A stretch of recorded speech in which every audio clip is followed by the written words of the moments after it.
No, no, I know. Thanks.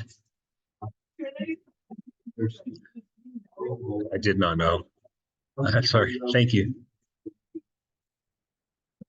So we're going to call this little unit that we do here radical equations. But like I said a few minutes ago, the term radical is very broad. And remember that a radical is this symbol right here. And depending on what index you put on the radical, that determines what kind of root you're doing. So that symbol is called a radical, but we are primarily going to focus, I got to say, maybe exclusively focus on square roots. And so I just hesitate to call it square root equations because we might dabble in some cube roots and fourth roots. But again, the skill that you learn is applicable to any level of root. There are slightly different considerations near the end, but really it's the same kind of thing. So anyways, these are primarily square root equations. And like I said, there's 4 flavors and they range from super easy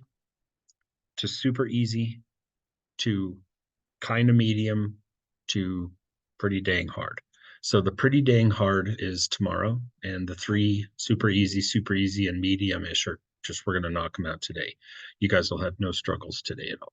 So let's run through some examples. The first kind of radical equation that you're going to see is where there's a radical on one side and just a number on the other side. So an example of that would be something like this. So here's an equation. We have the square root of 2x plus 16, and we can set it equal to 6. There's it's not like a race, to get the answer mentally as quickly as we can. We want to always use algebra. Like we want to use a set of skills to sort of pick apart an equation. That's the goal when you solve an equation, is to pick it apart until you get x by itself. So the first thing that stands out is that there's a square root sign, and we want that gone.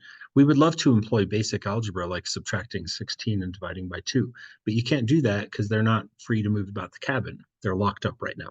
So how do you think we eliminate a square root sign? Square both sides, right? So we're going to hit the left side with a square, and then we're going to hit the right side with a square. Right? Those are just called inverse operations. In math, everything has an inverse.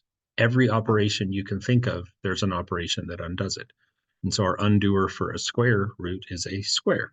And so when I square both sides, the left side is very unexciting. The root just literally flies away and disappears, and we're left with just 2x plus 16. You do not change what's inside. No math happens on the left because the square and the square root killed each other in the battle, right? But on the right side, you do have to do a little bit of math, and 6 squared is 36.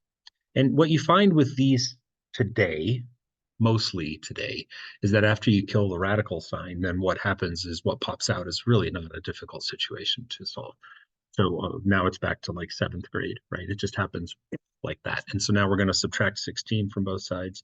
We're just back to regular basic algebra here. And then we're going to divide by 2, and we're going to get x equals 10.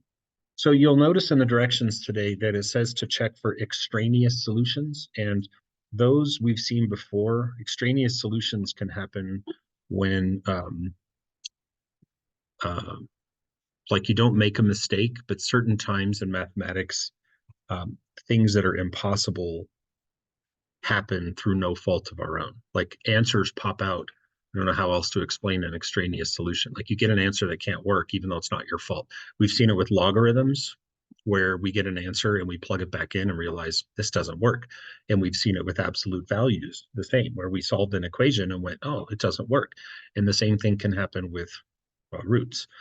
So anytime you're working with those stranger functions like absolute value, log, roots, I'm sure there are others, then when you're solving, things pop out and they're no good. So we always want to take a moment to check our answers and just make sure that no laws are being broken at all.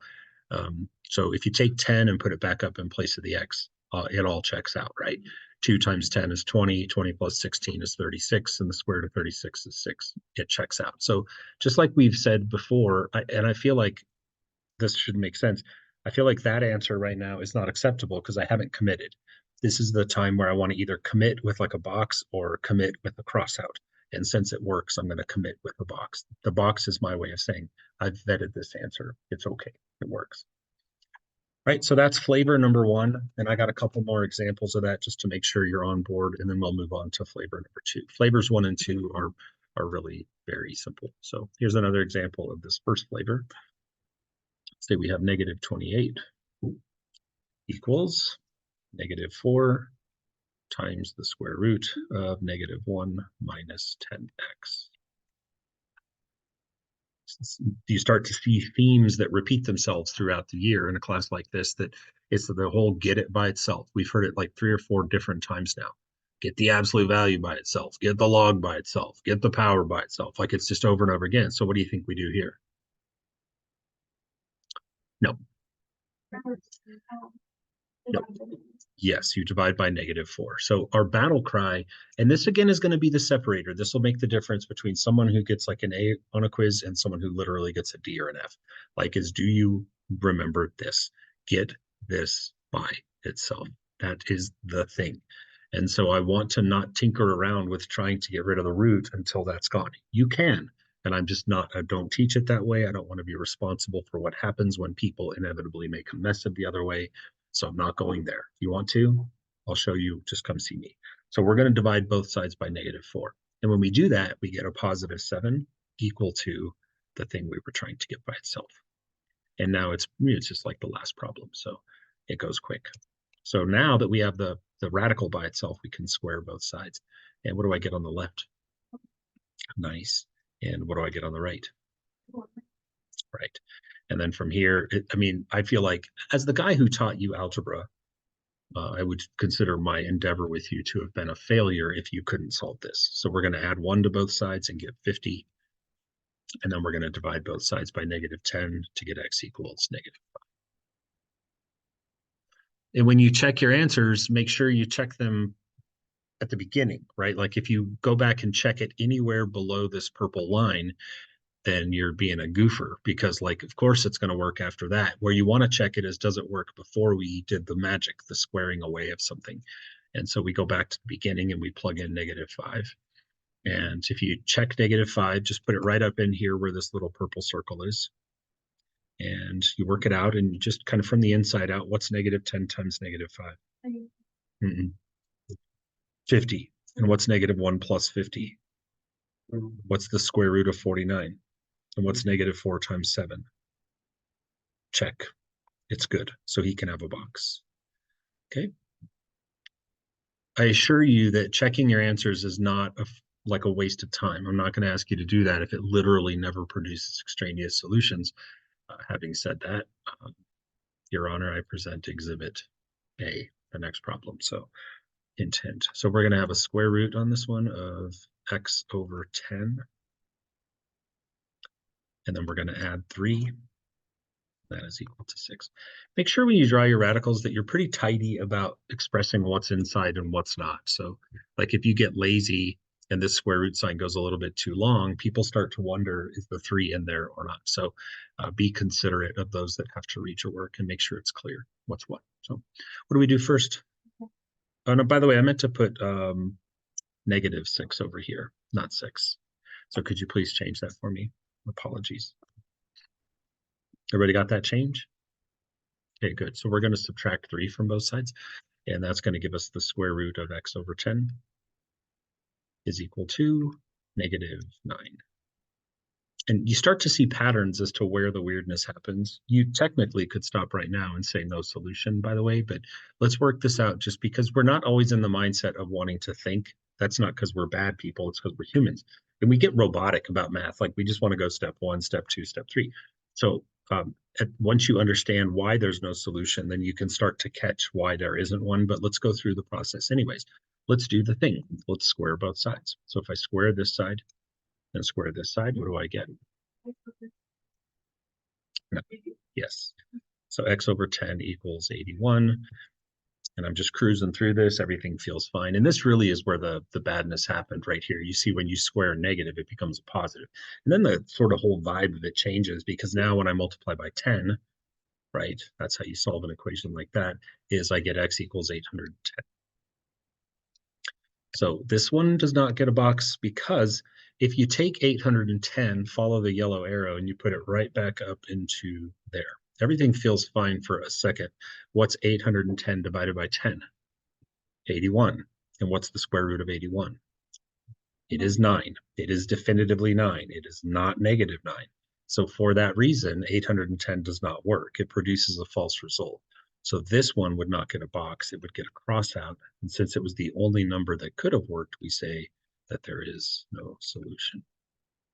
But again, you just learn to spot that through practice. You just come to see that at this point right here, where that big green arrow is pointing, that's where you can stop and say, I know that a square root of whatever is never going to be negative something. So that's why that is the way it is. Any questions on type 1? That was easy, right? Type 2 is just as easy, if not easier. So the type 2 problems, what they are, instead of a radical equal to just a number, these ones are a radical equal to another radical. So for example, we could have like the square root of negative 13 minus 2x equal to another square root. And on this side, it's 3x plus 32. I don't even know. If you were to rank these like this compared to the last batch, you're going to have a hard time saying which one's harder because they're both so easy. So what do you think we do to this? Just square right away. There's nothing to get by itself. I mean, is a radical equal to a radical? So we're just going to square both sides, just straight up. And what happens is it immediately morphs into a 7th grade math problem, like instantaneously. We get negative 13 minus 2x equal to 3x plus 32. Once the radicals are gone, it takes a drop like 3 or 4 school years quickly. And then from here, again, if you can't solve this, I completely dropped the ball on my profession here. So we got to get the x's to one side. So I'm going to bring the 2x over here and make 5, adding it across. And then I'm going to bring the 32 back across to make negative 45.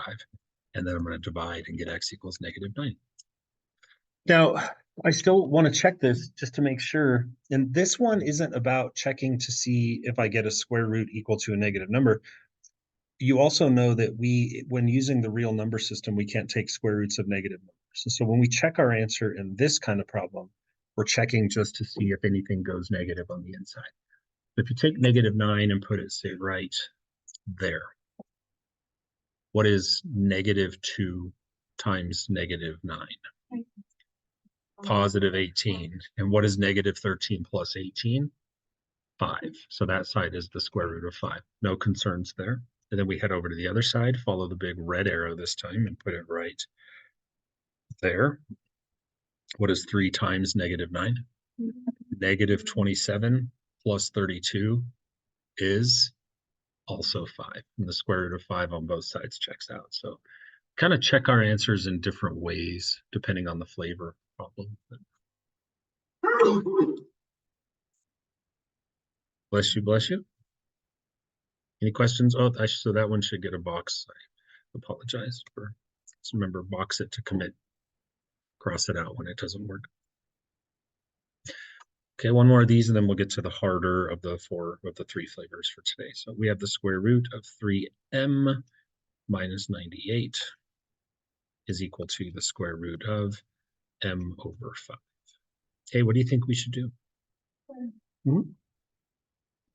Square it. I mean, when you got root equal root, just get rid of the roots and you got yourself a little baby equation.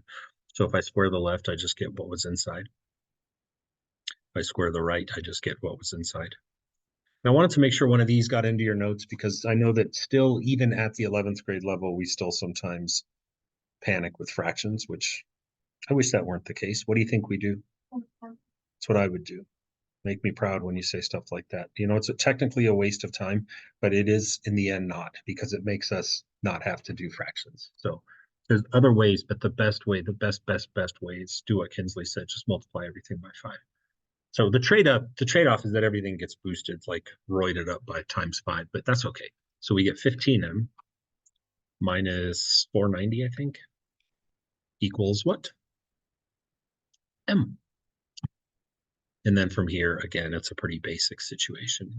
Just, we all kind of interpret algebra in different ways. You know, some people might view this as let's get the m's to the left and move the 490 to the right. Some people are more robotic and they would just move the 15m.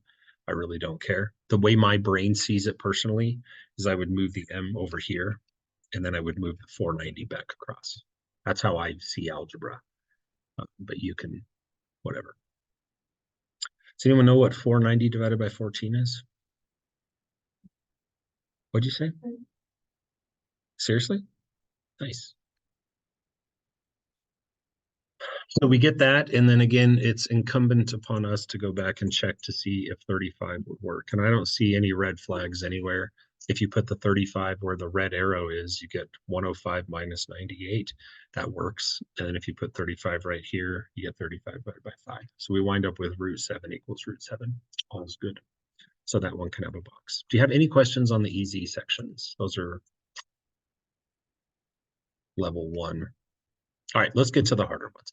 So this, they say tomorrow it takes a real jump. Today, these aren't that bad. They're going to turn into quadratic equations. So this will be the third section. And what these are going to be is a radical equal to a variable. And so we still employ the thinking of get the radical by itself. Like that has to be where we go, is get the root by itself, get the root by itself. It's like our battle cry. And on these, generally, you're going to find that it probably already is. But if it's not, make it happen. And then you get to this point and we still square both sides, right? So what makes this a little bit harder is that when I square the right side, I don't get a number, I get a quadratic term. So let's get to it. On the left side, I get negative 28 plus 11x. And on the right side, I get x squared. And now I have to shift modes. Like this is not a 7th grade math problem. This is a 9th, 10th grade math problem. It's a quadratic, right? And what do we think when someone says solve a quadratic? Could use the quadratic formula, but in most of these cases, if not all, it's going to be overkill. What are we thinking? Quadratic, what do we do? What do we do? But yes, prior to factoring it, what do we do? Yeah, get all the crap on one side, right? Like that's our thinking with quadratics is with linear equations, we want to segregate. We want x's and numbers to go to different sides, right? Keep them apart.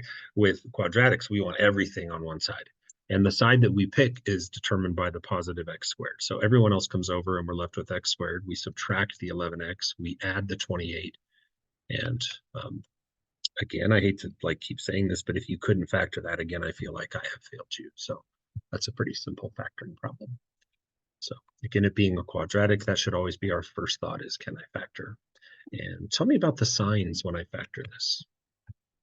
Both negatives because they multiply to make a positive, but they also add to make a negative. And what are the numbers? 7 and 4. And remember, if you break down a quadratic like this and set it equal to 0, then the answers are what pop out of the factors themselves. So one of the answers is 7. And the other answer is 4. And now we just go back and we check them both. So our answers are 7 and 4. So we're going to hop back up to the very beginning. And if you put a 7, I'll put a little yellow arrow right here and right here. If we change both of those into 7s, I think all is going to work okay. What's negative 28 plus 77? Because that's 11 times 7. Exactly, 49, good. And when you take the square root of that 49, you do get 7. So that one can get a box. And then you would do the same thing for your x equals 4, and it also will work just fine. So these both can have boxes, right? 2 answers on this one, they both work. So I mean, this is, I say it's the harder of the 3 today, but even this you would agree is difficult. Let's go again. I got 3 more. All right, next one is the square root of 6 minus y is equal to y. What do we do? Square both sides. So you get 6 minus y equals y squared. And then you have to move all this stuff to the right. You get the y squared plus the y minus the 6. I feel like this ship has sailed, but if you're still even remotely inclined to not change the signs of things when you move them across an equal sign, all I could say is we could say get good noob, like cut it out, right? So we're good. And then we factor. This is, again, pretty easy factoring. No need for the quadratic formula here. To bring that gun to the knife fight. What are the signs? 1 plus, 1 minus. We obviously want the plus to be the 3 and the minus to be the 2, so that they add in the middle to make a positive 1. What then are the answers? Right. So we have a -3 and we have a +2. And it's just that it's time to go check them. Which one right away do you just destroy? I would look at the -3 and right away I would say you don't work. And the reason you don't work is because if I put you right there, then it'll say the square root of I really don't care equals -3. And as we discussed earlier, the square root's never going to produce a negative answer. So that's why -3 takes a dirt nap like right away. Clear? And then go ahead and vet 2, check 2, go put it back in, and you'll see that it works just fine. 6 minus 2 on the left is 4. Square root of 4 equals 2. Checks out. So 2 can have a box. The other guy can have a big old cross out.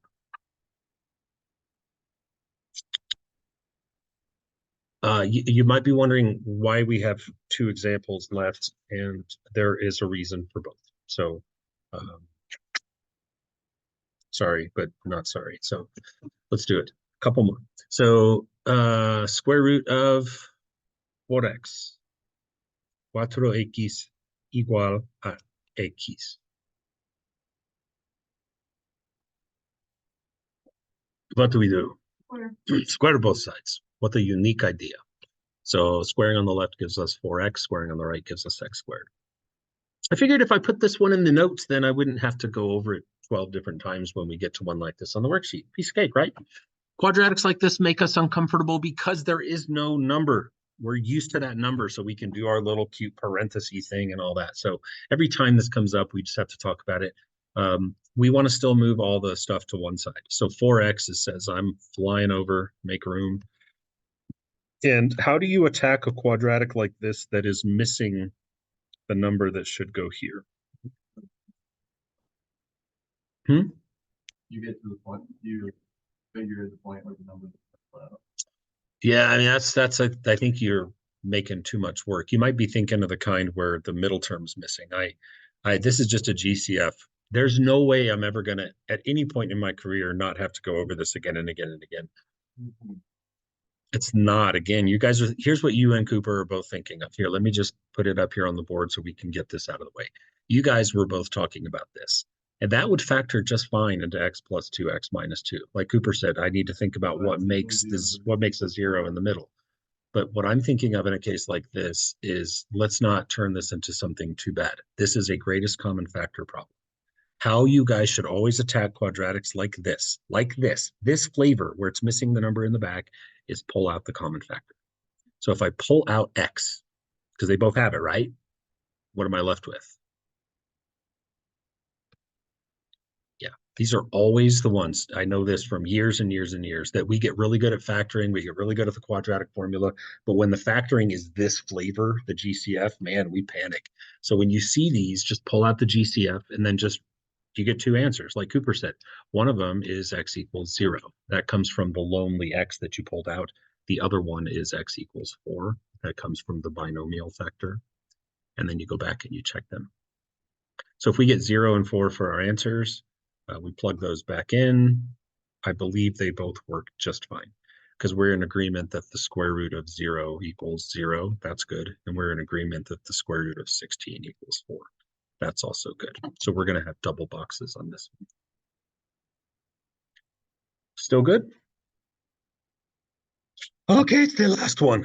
I promise this is the last one. If I try to do any more examples, just tell me no. No more. No more problems, Mr. Ahern. Last one. What do we do? Square both sides. What do we get? Minus 3x. Hey, negative 3x equals x squared. Remember, the only people that are allowed to say minus for a number is like the weathermen. It's going to be minus 13 in the capital city today. Like weathermen or weather women can say that, not mathematicians. And then what do we do? Get your 3x on the other side, right? Get all the stuff on one side. Right. And I just wanted to hit this again for a couple of different reasons. Number one, yes.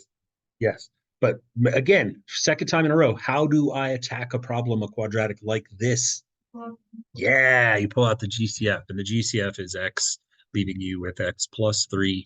And the answers that you get with a problem like this, one of them is always going to be 0, right? We've been down this road before, that if you pull out a variable GCF, one of the answers is always 0. And then the other one is -3. And why do we rule one of them out just right away? Right. This statement up here is not possible if that number that I'm pointing to is a negative. Square root of anything is never going to be negative anything. So right away, the -3 can go bye-bye. And then the 0 should work just fine, I think. And that's, yep, checks out. So 0 can have a box. So let's knock out this worksheet today. Let's get these easy ones just done behind us so that tomorrow we can focus on the stinky poo-poos. And if you're wondering what makes them stinky poo-poo, it is adding extra terms. So like if we did these kinds of problems, but we add more stuff like another radical and another number, they change a lot. So that is that. I will leave this going and paused, but that is that.